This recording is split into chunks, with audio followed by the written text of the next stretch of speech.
level with me. Why aren't people keen on the idea of party splitting?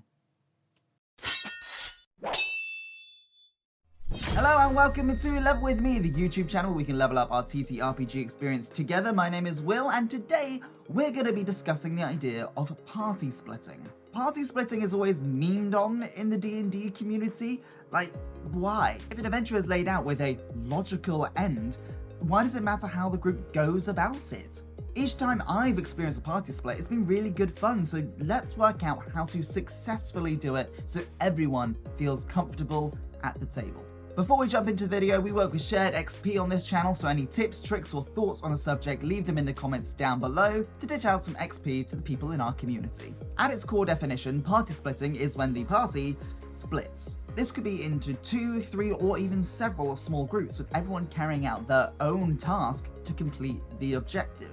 Party splitting could be planned, it's just the DM has to have a reasonable logic behind it, and that's the topic we're going to talk about in this video later. Or it could be really off the cuff. This could be to have a two-pronged attack, this could be to have different groups with different skill sets, or it could be a social situation and they're splitting up so they can find out as much information as possible. I've experienced party splitting from both sides, both as a player and a DM, and quite honestly, I love when it happens because I thrive on chaos. One time that I experienced party splitting as a player is in the campaign that I'm currently playing in. It was a 3-way party split and everyone experienced something different, but the plot could have changed depending on some dice rolls. The DM goaded us with an open window on the first floor of a building, and we're like, well, we have to break in there because no one's answering the door, right? Right? Our DM is very good at planning maps and he enjoys making maps. There was no map planned. I don't think we were supposed to do this yet, but we did it anyway. One of the players is playing a soldier of the capital. He elected not to be part of this operation, the character, not the player. That's a very big distinction, by the way. If someone doesn't want to do the party splitting, there's a distinction where the player doesn't want to play the game or the character doesn't think that they'll be invested in the plan. There's a difference. That's not in the script, but it just came to my head. Sometimes it's not that the player doesn't want to, it's that the character, this was a reckless plan that me and the other player came up with, so it's not right that a soldier of the capital would want to be invested in this plan. So we didn't hold it against him. It was straight up that the player is playing the character wouldn't like us doing this, they're not going to come along with our plan. However, that did mean that for the next 40 minutes, said player who didn't want to come and do the plan had to listen to our stupid ideas. Whilst the soldier was patrolling the street for us, making sure that everything was clear, my half-orc monk turned our changeling invisible, using the shadow touch feat that I got at level 4. I hoisted him up the drain pipe so he could get into the open window, and that's when the plan started. And he maneuvered his way through the house without being seen because there was someone in there armed with a crossbow. It was only when the changeling decided to drop the invisibility in front of the armed home occupant that things went skewiff. It was only when the armed occupant fired off an arrow, narrowly missing our changeling and almost piercing my orc's head who had his ear pressed to the door, that we realised we had no plan to get the changeling out of the house. So of course, I elected to kick the door down, and I failed. Because of my failed roll, it really alerted the next door neighbor with the loud noises. So the next door neighbor comes out and said, "What's going on here?" And I was like, "Oh, we need to get in the house. We think there's something bad going on." At which point, "Oh, you're being loud, you're trying to break in, B&E. Officer, can you come and help?" And our soldier who didn't want to be involved in the plan talked this woman down, turns to my half-orc and goes, "I have the right mind to arrest you right now." And he said it with such a tone that I was like, oh he might actually do this. This was so centered on the one character making their way through the house that both me and the soldier didn't really have a lot to do, but our DM asked for the right roles at the right times to keep us who weren't playing the game interested. And the plan got up in smoke is a bad roll. It was very, very well DM'd that session. And the moment our DM was like, "I've lost all control," is when the next door neighbor was shouting for help from the soldier who came over. I also started shouting for help. I was like, well, if you can't beat them, join them. And the DM straight up said that he's never been so derailed in his whole time playing D&D, which is just another reason for why I don't think we were meant to break into this house. As a DM, in the short campaign that I ran for my friends before I left London, I experienced party splitting in a couple of ways. One was planned and one very much wasn't, and it was my own fault. But both had good experiences for both me and the players. The unplanned split, obviously, I was unprepared for. And like I said, this was my fault because we had 2 new players who couldn't come to the first session, so I had to kind of bring them in somehow. And I thought it would be like a bit of a hack and slash session, so these 2 new players could get to grips with their abilities and their weapons and their spells. No. It turned into a full roleplay session. I hadn't thought of anything to do with these NPCs. The only planned thing I had in this session, obviously it depends on what they did, how they went about their crazy ass plan. There was going to be combat with the sergeant at some point, whenever that moment happened. Other than that, I panicked. I panicked bad during this session. I had no NPC names lined up. I had limited information about the NPCs other than the operation that the players were infiltrating, and not, quite frankly, having much confidence in my DMing skills at that point because it was only my second session as a DM. So I was lucky it was for my friends. However, that second point is the reason it turned into a hilarious session, and it led to the reappearance of an NPC and a reoccurring joke through the entire campaign, whether the NPC was there or not. It's because I didn't know who the guards were as individuals, not one bit of background information planned. As one of the guards walked 3 of the players through the cavern, every guard said hello to each other. I didn't know what their relationship between each other was, so they also ended up saying, "Hey Jerry, how's the wife?" "Jerry, say hello to your wife for me." And I was like, what am I doing? What am I doing? All of my friends just went, "Jerry's being cucked, isn't he?" Jerry became this slapstick caricature of a guard, and not only did I bring him back in the last session, I brought Jerry's wife into the last session, who's like this big old buff barbarian girl, and she was leaving Jerry for another barbarian, and it's like, they turned Jerry on his own wife. Why are my friends like the way they are? I ended up writing an entire song about Jerry's wife. I know this game is a fantasy, and I don't know about her, but it's feeling real for me. Jerry's wife is all I want for life. He doesn't know that she's with me each night. Oh, it's actually good. Like, I record a lot of music, and I'm so happy with how this turned out. It's so much fun recording that. Bloody ridiculous. Anyway, hop back to the video. The second split was planned because it was a heist session, and I quite frankly wanted them to come up with the kookiest plans they could and destroy the session plan I had in my head. And boy did they! I had a plan. A will happen, then B will happen, then C will happen. What they do in between A, B, and C, quite frankly, f***ed everything up. I gave them a real-life week to come up with 3 questions for the scouts to find out about the event that they were infiltrating, and then they can make plans from there. There are a lot of important NPCs gathered at this gala, and the players had to get into the basement to retrieve the goods that they needed, and I wanted to see how the players would mess with me when I gave them the information that they requested. Team 1 was our barbarian. She befriended the lieutenant of the Emperor of the Island to gain access to the VIP lounge. Team 2 was our bard and the cleric. Our bard bumped into someone from their backstory, and along with our cleric, using a tactical zone of truth, honestly, play of the campaign, amazing use, have inspiration forever.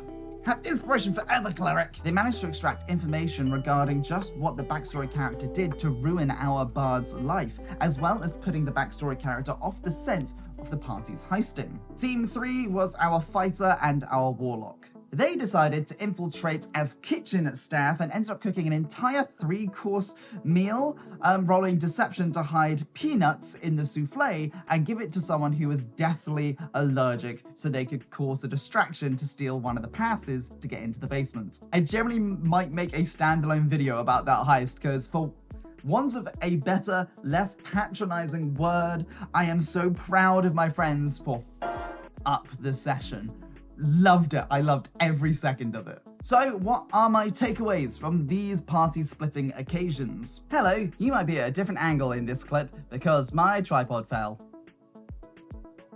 Good. What I learned as a player, you have to accept that you're not going to be in the limelight all the time. Sometimes party splitting is for the better. There's a lot to think about, but if you get all your thoughts collated together quickly about what you're going to do when your turn comes up again, then you can sit back and watch everyone's fantastic or flawed ideas play out. The quicker you accept that you might be a spectator for 20 minutes, the more you're going to appreciate other people's turns. Just sit back, enjoy the story, whatever that is happening, and then think about your next turn and go, how can I play with what's just happened? What can I do that could help them but further my bit of the story? Not that you should be aiming to be a spotlight hog, but if your turn rolls around and you do something wild and wacky and interesting, subliminally, the DM is going to spend more time with you because they'll be interested in where the hell it's going. If someone elects not to take part in your section of the plan, that is okay. If one of the group pitches an idea and it's not to your liking, no one should insinuate that someone else is having fun wrong. Everyone come up with their own plans, try their best to execute them, and you don't know, you might add another dynamic to the group, you might raise the tensions, or you might find out information that another team hasn't been able to because they went with plan A and you've gone with plan B. Having multiple plans is fine. When our soldier character in the campaign I spoke about elected to just patrol the city, he saw some things that we didn't see because we were so concentrated on the house. He then told us this information and we could put strings together. The DM can keep the players who aren't in the moment on edge with some well-timed dice rolls. Sometimes less is more. Players might be waiting a while for their turn. However, as a DM, there's nothing wrong with asking for skill checks at appropriate places. Players, you might not be rolling the entire time. However, when your DM asks you for a roll, it's because if you mess up, the whole plan could go up in smoke. It could go really badly, really quickly. So players, just listen to when the DM asks for a roll. There's a reason they are asking for it at this exact moment. Like when I tried to kick the door down and failed, that was a pivotal moment because we went on a random tangent with the next door neighbor. Things I learned as a DM with a surprise party split. Never assume your players will stick together. Never, don't do it. Don't assume. Party splitting can happen at any time, so you have to be prepared. It could be that your party is raiding a goblin camp to save the mayor of a town, but they want to come at it from 2 different angles. Sure, as the DM you said, oh no, there's only one way in and one way out. However, when your halfling decides to use disguise self to become a goblin lookalike to infiltrate the camp, they're in there now. You have to know how the goblins will react to seeing a goblin. They might not know. You gotta think quickly. But then the bard might want to use their acrobatics to climb the trees outside of the camp so they can get a view into the camp and do like an aerial assault.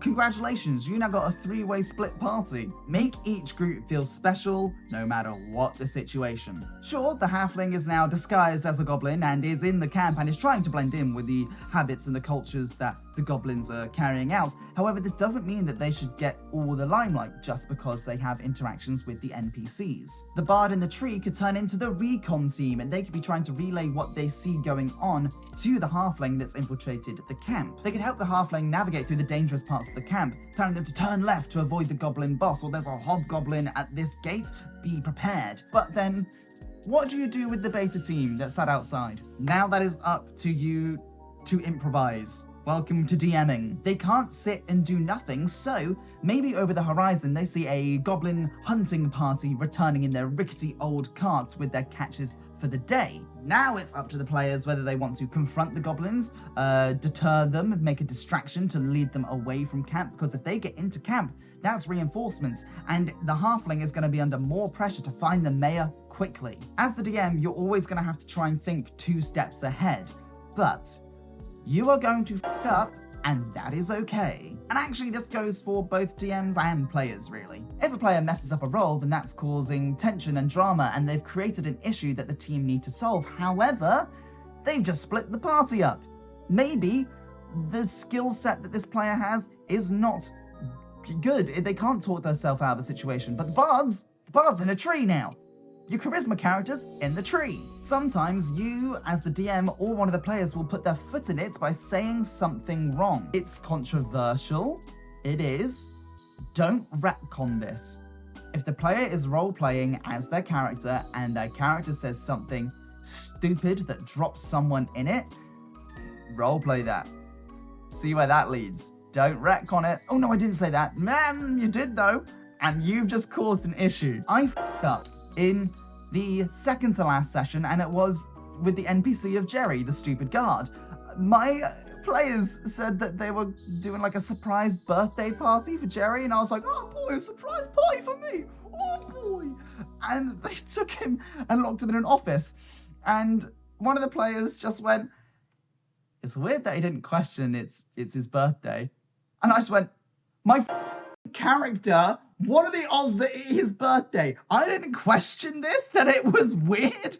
Well, now the NPC is locked in a room. God damn. I felt like such an idiot. Here's a picture of me lent by the kitchen counter, like, how didn't I think of this? This kind of leads into one of my next points, but for example, if the player does put their foot in it, move on to the next group. It will just leave that player hanging in tension like, no, what did I say? Oh, shit. No, we'll come back to you. Have a think. We'll come back. Beta team, what are we doing? Because then it is up to the rest of the team to go, oh crap, he's put his foot in it. How are we going to get him out of it? What can we do to save that group within the party? One of my major mess-ups as a DM was when I hosted the heist session and the NPC from our bard's backstory dropped their disguised self so they could talk to the bard face to face.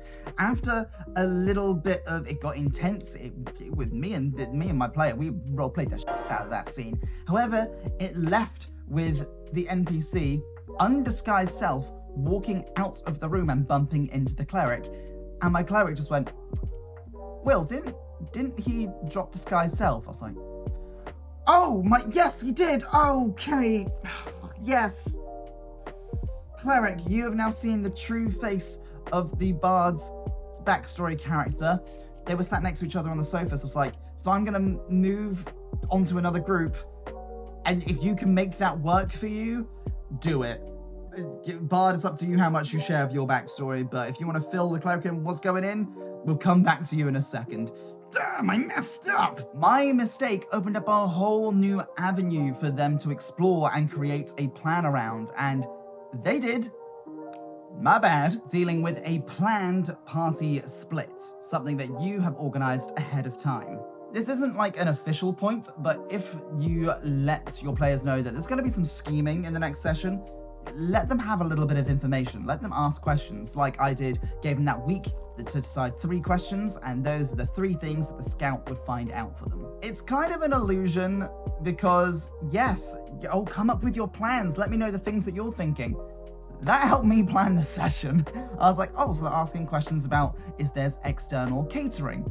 Okay, yes, there is external catering. Plan a whole external catering thing. They essentially helped plan the session without knowing it. Create planned plot points. Try saying that 5 times as fast. Have some things scripted to happen, but don't be concrete on what exactly will happen. For example, some of the information that I gave to my players for the heist session is that there is security coming in, and there will be a cloakroom to check in any weapons at the front door. And like I said, there'll be external catering.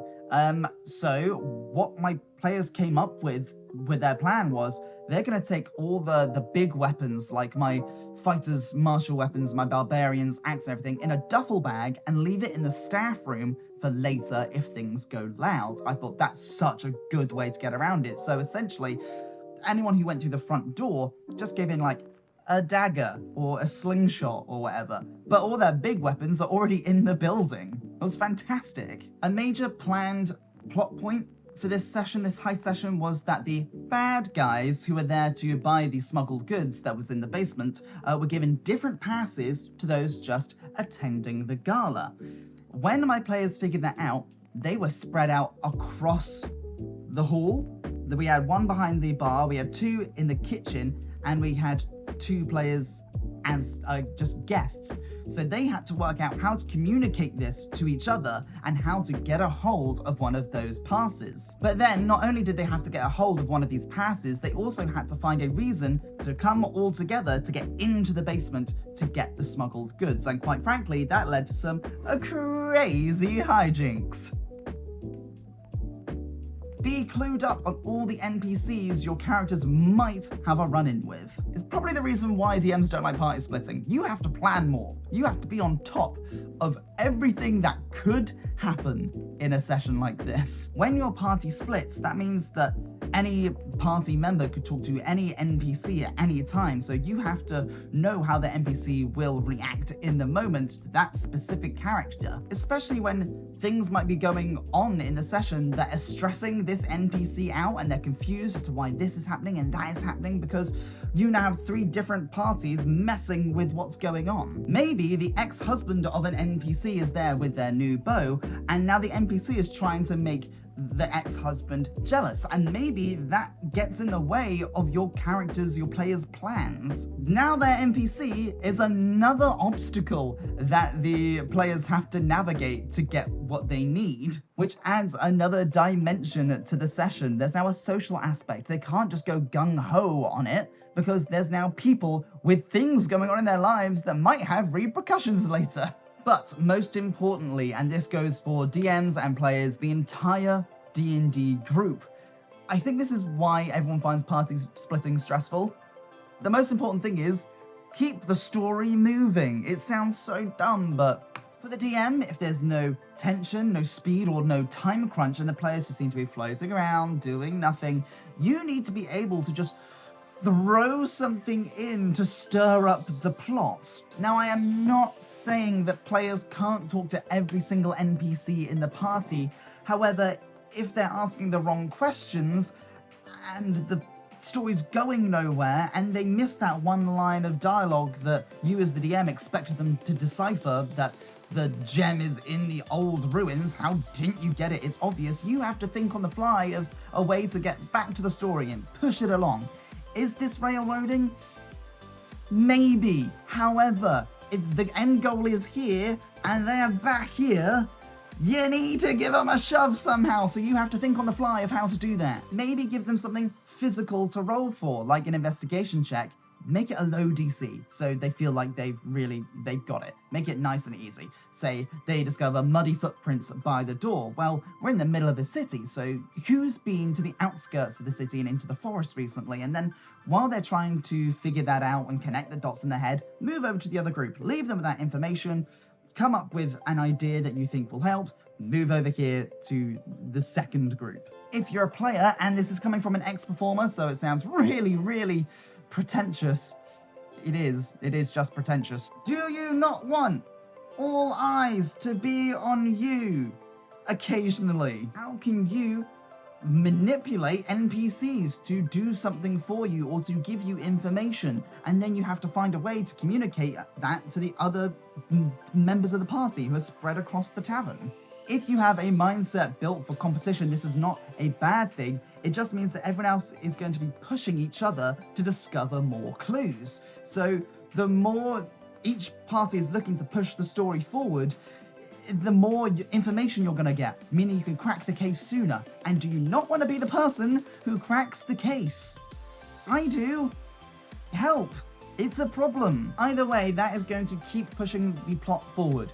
Keep the plot moving and you'll be fine. Now, like I said at the start, this is a channel of learning, a newer D&D player offering some information for other new D&D players. So if you don't agree with anything that I've said in this video, that's fine. Leave your thoughts, your tips, your tricks on this subject in the comments section, because I want to learn as well. So thank you very much for joining me, and I will see you in the next session.